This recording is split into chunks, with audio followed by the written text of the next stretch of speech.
নমস্কার। আজ আমি নিরামিষ আলু পটলের ডালনা করছি।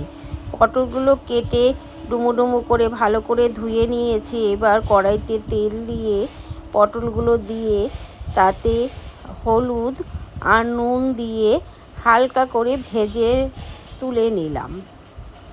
এবার পেস্ট করার জন্য আদা, টমেটো, কাঁচা লঙ্কা মিক্সিতে নিয়ে নেব, একটা পেস্ট রেডি করে নেব।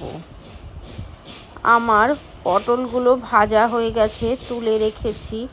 এবার ওই কড়াইতে আর একটু তেল দিয়ে তাতে একে একে গোটা গরম মশলা,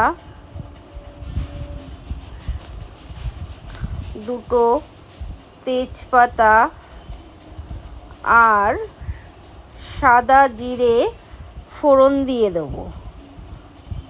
তারপর আলুগুলো দিয়ে হালকা করে ভেজে নিলাম। যখন লাল লাল হয়ে যাবে তখন আমি মশলার পেস্টটা দিয়ে দেব, আদা, টমেটো, কাঁচা লঙ্কা। এবার একে একে জিরের গুঁড়ো, লঙ্কার গুঁড়ো, কাশ্মীরি লঙ্কার গুঁড়ো আর হলুদ, নুন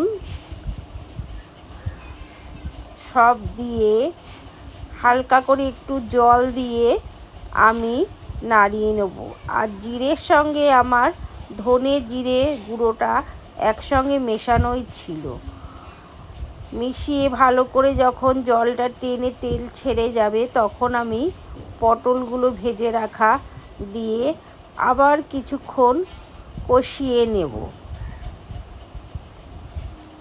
ভালো করে কষানো হয়ে গেলে এরপর একটু আমি স্বাদ মতো মিষ্টি দিয়ে নিলাম। তারপর আমার উষ্ণ গরম জল করা থাকে, সেই জলটা আমি দিয়ে দিলাম। জল দেওয়ার পরে ভালো করে কিছুক্ষণ নাড়িয়ে চাড়িয়ে ঢেকে রেখে দেব। তারপরে যখন ফুটে উঠবে তখন ঢাকনা খুলে ঘি দিয়ে আমি গরম গরম পরিবেশন করব আলু পটলের ডালনা। তোমাদের কেমন লাগলো বলবে।